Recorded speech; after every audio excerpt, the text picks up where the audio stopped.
Chapter 9 Security and Hacking as Time Allows. Lesson 1 More on Security. Whenever you walk out your front door with your phone, you carry with the contents of your life. Security may seem like a boring topic, but your phone has all kinds of important, personal, and sensitive information on it, even if you think it doesn't. When it's so easy to lose your mobile device or have it stolen, you have to ask yourself, why take a chance when protect your data is so simple? Next, sure service is important for all your tech, but putting a password on your desk is one thing. If you want to keep your kids or roommates from playing your phone with you whenever, as a result, it's much easier to misplace or worse, get stolen. Next, therefore, a moment of all professor. Wait. Next, think for a moment of all information you probably have on your phone.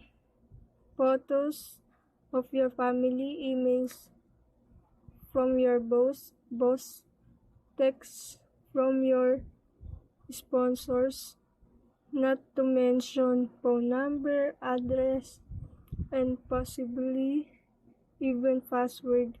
You may not think you to store sensitive information on your phone, but you have been shocked at what someone with nervous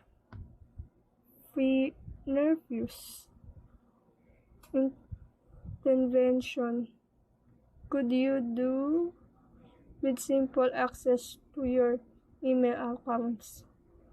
Next, that means a moment of forgetfulness can equal all days or week of worry and suffering. Good device security is a top priority. So we'll talk about everything you can do to keep your stuff locked up safe.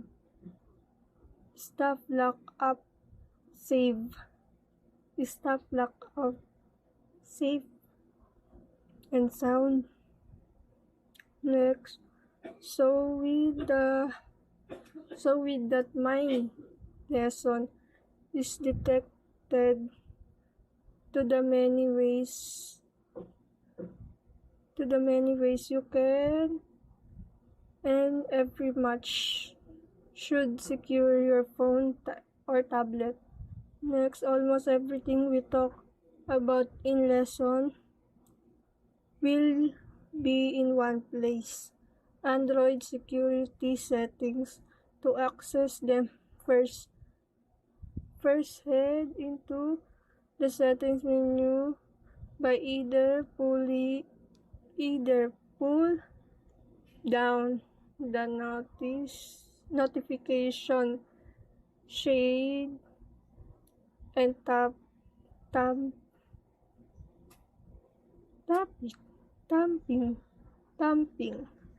tapping the call and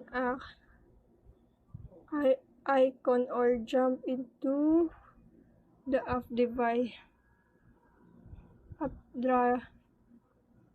of drawer and tap the settings shortcut.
Screen lock.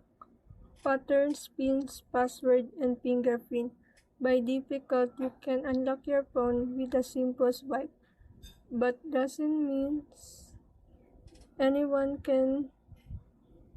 anyone else can too. Changing that is first thing you can and must